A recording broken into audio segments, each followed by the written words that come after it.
ये कहानी है एक शरीफ मोटर मैकेनिक की। एक दिन उसके साथ कुछ ऐसा हुआ जिसने उसकी पूरी लाइफ बदल कर रख दी। भाई साहब, वो शरीफ मैकेनिक एक खतरनाक किलर मशीन बन गया। इसके पीछे की वजह क्या थी? आज की हमारी कहानी इसी के ऊपर आधारित है। ये समय था सन 2046 का। अब तक टेक्नोलॉजी काफी एडवांस हो चुकी है, इंसान काफी हद तक मशीनों पर निर्भर हो चुके हैं। ये है ग्रेई, जो कि एक मोटर मैकेनिक है और रात दिन इसी काम में शिद्दत से लगा रहता है। अभी वो एक कार को ठीक कर बाहर निकला ही था, तभी एक हाईटेक कार उसके सामने आकर रुकी। दरअसल ये कार उसके पत्नी की थी, जो कोबाल्ट नामी कंपनी में काम करती है। वो बहुत अमीर है, पर आपको ये देखकर ताज्जुब हो रहा होगा कि आखिर इतनी अमीर लड़की एक मैकेनिक के प्यार में कैसे पड़ी। खैर, ये चैप्टर तो मूवी में नहीं दिखाया गया, पर आप इतना जान लो कि ये दोनों एक दूसरे से बहुत प्यार करते हैं। जो कार ग्रेई ने अभी अभी ठीक किया, उसे उसके मालिक तक पहुंचाना था। उसने आशा को भी साथ चलने के लिए रिक्वेस्ट किया। हालांकि आशा वहां जाना तो नहीं चाहती थी, पर ग्रेई की जिद के आगे उसकी एक नहीं चली। ये दोनों मियां बीवी उस कार को लेकर निकल पड़े उसके मालिक तक पहुंचाने। साथ में आशा अपनी हाईटेक कार भी साथ ले जा रही थी, ताकि वो उसमें बैठकर घर वापस लौट सके। ये समंदर किनारे एक ऐसी जगह पहुंचे जहां पर दूर दूर तक कोई बिल्डिंग का नामो निशान नहीं था। आशा अभी उससे कुछ सवाल पूछती, ग्रे ने बताया कि उसके लिए सरप्राइज है। ये एक अंडरग्राउंड घर में गए, जहां पर आशा अपने फेवरेट टेक इन्वेंटर एरन कीन को देख पूरी तरह से हैरान रह गई, क्योंकि एरन कीन उस समय का सबसे प्रसिद्ध टेक इन्वेंटर था। आशा ने उससे अपना परिचय देते हुए बताया कि वो भी उनके ही जैसी टेक कंपनी कोबोल्ट में काम करती है, जो घायल फौजियों के लिए रोबोटिक हाथ पैर बनाते हैं। उनकी कंपनी कोबोल्ट भी एरन कीन की कंपनी वेसल के साथ कदम से कदम मिलाकर चल रही है।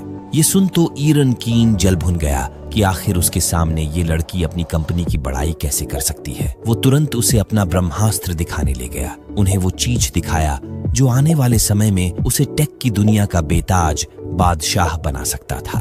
उसके मुताबिक ये छोटा सा कंप्यूटर चिप दुनिया का हर काम कर सकता है। इसके बाद ये एरन की कार हैंड ओवर कर वापस लौट चले। इन्हें गाड़ी को तो खुद ड्राइव करना नहीं था, सारा कुछ ऑटोमेटिक था, इसलिए ये दोनों अपने आप में ही मसरूफ हो गए। तभी इनकी गाड़ी हाईवे से हटकर दूसरे रूट में जाने लगी। आशा को लगा कि हाईवे पर ट्रैफिक होगा, इसलिए उसकी कार ने रूट चेंज किया होगा, मगर ये अपने घर के विपरीत दिशा की ओर जा रहे थे। आशा के कमांड देने पर भी जब कार की एआई सिस्टम उसकी बात नहीं सुनती, तो ये घबराकर ब्रेक मारने लगे, पर कार रुकने के बजाय और रफ्तार पकड़ते ही जा रही थी। अगले पल वो एक भयानक हादसे का शिकार हो गए। तब तक कार ने इमरजेंसी सेवा से संपर्क कर लिया था। इनके जस्ट पीछे ही एक कार आकर रुकी, जिसमें से 4 नकाबपोश बाहर निकले। उन्होंने आशा और ग्रे को कार से घसीटकर बाहर निकाला और उन पर गन पॉइंट कर लिए।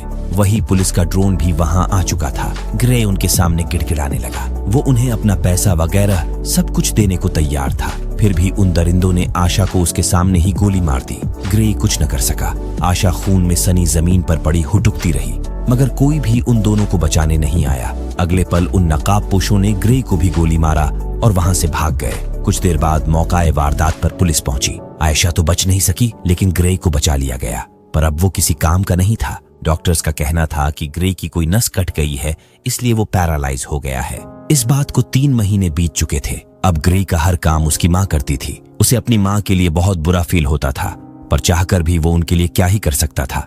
एक दिन तो वो अपने जज्बातों को काबू नहीं कर सका और माँ को गले लगाकर रोने लगा। उसकी माँ की भी आंखें भर आई। दूसरी ओर हमें डिटेक्टिव कोर्टेज को दिखाया जाता है, जो ग्रे और आशा के केस की छानबीन कर रही थी, पर 3 महीने से ऊपर हो चुका था और उनकी इन्वेस्टिगेशन वही के वही अटकी थी।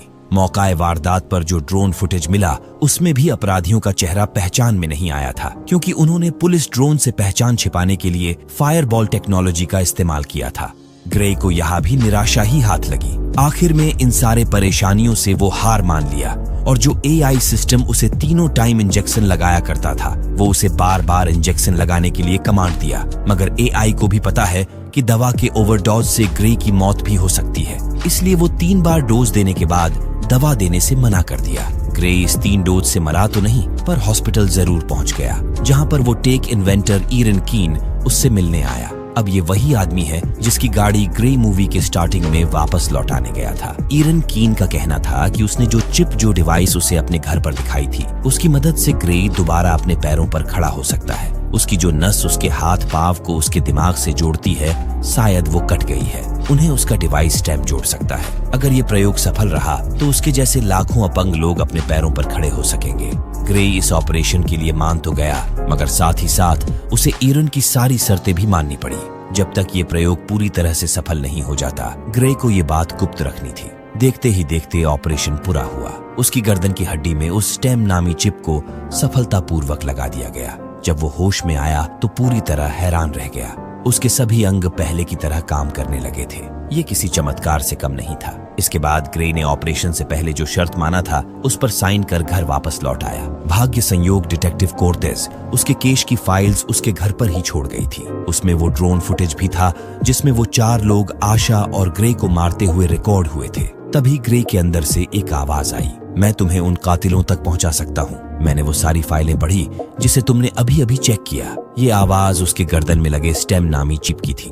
ग्रे को लगा कि वो बिल्कुल पागल हो चुका है। तब स्टेम ने कहा कि वो उसके गर्दन के अंदर लगा चिप बोल रहा है। फिर उसे धीरे धीरे स्टेम की बातें समझ आने लगी। यहीं पर स्टेम ने उन कातिलों में से एक के हाथ पर बने टैटू को स्कैन किया और उसे एक पन्ने पर बनाया। ग्रे को अभी भी यकीन नहीं हो रहा होता कि कोई चिप उसके हाथ पैर और देखने या फिर किसी चीज को स्कैन करने के लिए उसके आंखों को कंट्रोल कर रही है। स्टेम के मुताबिक ये एक मिलिट्री टैटू था जिसे स्कैन करते ही उस आदमी की सारी डिटेल सामने आ गई। पर ग्रे ये बात पुलिस को बता नहीं सकता था, क्योंकि पुलिस के पास ऐसी कोई टेक्नोलॉजी नहीं है जिससे वो उस धुंधले ड्रोन फुटेज से टैटू को पढ़ पाए। अगर ऐसा होता तो वो पहले ही कातिलों तक पहुंच सकते थे। वही ईरन कीन के एग्रीमेंट के चलते ग्रे किसी को बता भी नहीं सकता था कि उसके अंदर चिप लगा हुआ है। उसी ने कातिलों का पता लगाया है। ग्रे ईरन के एग्रीमेंट को तोड़ भी तो नहीं सकता था। ये सब पता चलते ही वो स्टेम को शट डाउन कर देगा और स्टेम के शट डाउन होते ही ग्रे फिर से अपंग हो जाएगा। यानी ग्रे को सब कुछ ईरन कीन के नजरों से छिपकर करना होगा।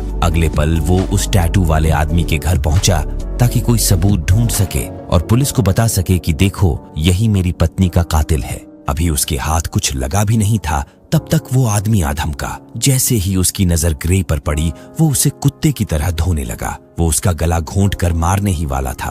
तब ग्रे ने उससे निपटने के लिए स्टेम से मदद मांगी। भाई साहब, स्टेम मोड ऑन होते ही वो किसी खतरनाक रोबोट की तरह लड़ने लगा और कब उस आदमी का चीर फाड़ कर स्वाहा कर डाला पता ही नहीं चला। ग्रे भी हक्का बक्का रह गया। हालांकि वो इस आदमी को मारना नहीं चाहता था, पर क्या ही कर सकता था। उसके हाथ पैर तो स्टेम के बस में थे। इसके बाद ये यहाँ से सारे सबूत मिटाकर निकल गए। उधर डिटेक्टिव कोर्टेज टैटू वाले आदमी की मर्डर की छानबीन करने में जुट गई थी। तभी उन्हें ड्रोन कैम से टैटू वाले आदमी के घर के पास व्हील चेयर पर ग्रे दिखा। कोर्टेज ने तुरंत टैटू वाले आदमी के सस्पेक्ट से ग्रे की आईडी मैच करी, मगर 1% भी मैच नहीं हुआ।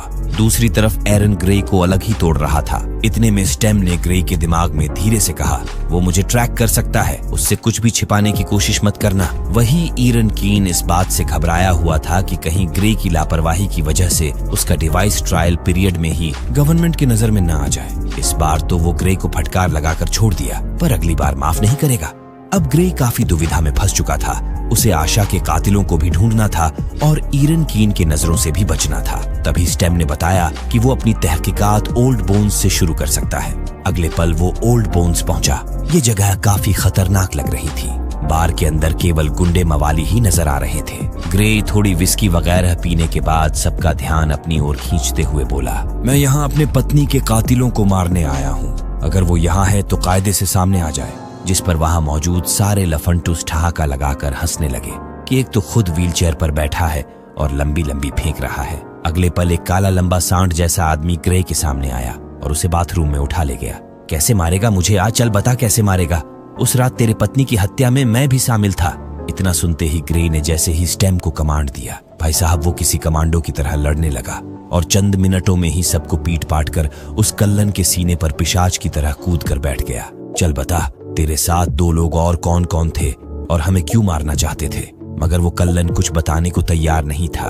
स्टेम ने उसे तुरंत आलू की तरह छील डाला। तब कल्लन ने मरने से पहले किसी फिस्क नामक आदमी का नाम लिया। इतने में स्टेम को पता चला कि ईरन कीन उसे शट डाउन करने की कोशिश कर रहा है। यानी चिप के बंद होते ही ग्रे फिर से पैरालाइज हो जाएगा और ईरन कीन के आदमी उसे उठा ले जाएंगे। इससे बचने के लिए स्टेम के पास एक तरकीब था। उन्हें किसी हैकर की मदद से ईरन कीन के कोड को उल्टा करना होगा। स्टेम ने तुरंत उस एरिया के एक हैकर को ट्रैक किया जो कैश में डील करता था। स्टेम के पास ज्यादा वक्त नहीं था, इसलिए ग्रे को व्हीलचेयर छोड़कर ही भागना पड़ा। रास्ते में स्टेम ने वो सारी जानकारी उसके हाथ पर लिखवाया जो उसे हैक करवाने के लिए चाहिए था। दूसरी तरफ हमें फिस्क को दिखाया जाता है। ये वही आदमी है जिसने आशा को गोली मारी थी और मरने से पहले कल्लन ने इसी का नाम लिया था। फिस्क तुरंत उसकी आंख में यंत्र डाल कल्लन को किसने मारा और वो यहाँ से कहा गया सब कुछ लाइव टेलीकास्ट की तरह देख लिया। अब ग्रे की खैर नहीं थी क्योंकि ये दोनों बहुत खतरनाक थे। उधर ग्रे किसी तरह उस हैकर तक पहुंच तो गया था, मगर तब तक एरन कीन स्टेम को शट डाउन कर चुका था। ग्रे ने उस हैकर को बताया कि उसे उसके गर्दन में लगे कंप्यूटर चिप को हैक करना है। इसके लिए जो भी जानकारी चाहिए वो सब उसके हाथों पर लिखा है। उस हैकर ने कुछ मिनटों में ही स्टेम को हैक कर ईरन कीन के कोड को बदल दिया, मगर स्टेम का सिस्टम रिबूट होने में थोड़ा वक्त लगेगा। पर ग्रे के पास वक्त ही तो नहीं था।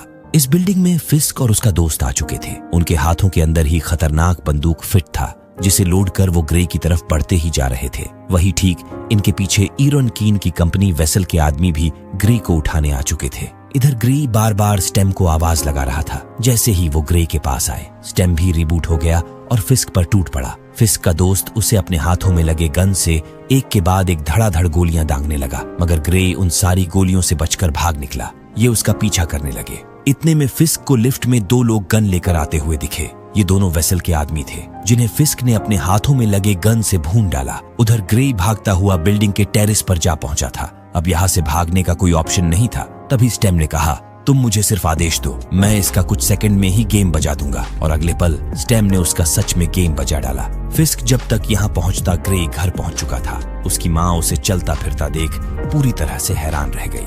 अब छिपाने का कोई फायदा नहीं था, तो ग्रे ने बता दिया कि वेसल कंपनी ने उसका एक ऑपरेशन किया था जिस वजह से वो चल फिर तो सकता है, पर इस राज को राज ही रखना होगा, वरना ये बात किसी को पता चली तो उससे ये सब छीन लिया जाएगा। तभी डोरबेल बजा।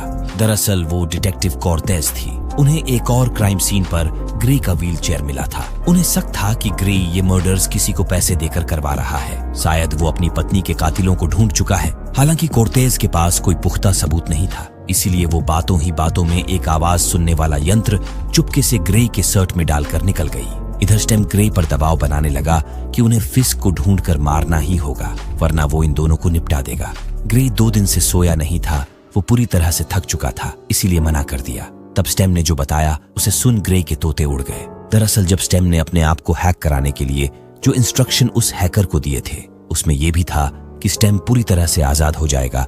उसे ग्रे के परमिशन की जरूरत नहीं होगी। पहले तो वो ग्रे के इशारों पे चलता था, लेकिन रिबूट होने के बाद उसे ग्रे की परमिशन की जरूरत नहीं है। अगले पल वो गाड़ी लेकर फिस्क को मारने निकल पड़ा। रास्ते में ग्रे को उस डिवाइस का पता चला जिसे कॉर्टेज ने उसकी जेब में रखा था। वो ग्रे की सारी बातें सुन रही थी और ठीक इनके पीछे ही थी। तभी स्टेम ने एक चलती इलेक्ट्रॉनिक कार को हैक किया और उस कार को बैक गियर में डालकर डिटेक्टिव कॉर्टेज के कार से भिड़ा दिया। इस एक्सीडेंट में कॉर्टेज के कार के चिथड़े उड़ गए, पर वो सही सलामत बच गई और यहाँ से सीधा ग्रे के माँ के पास पहुंची।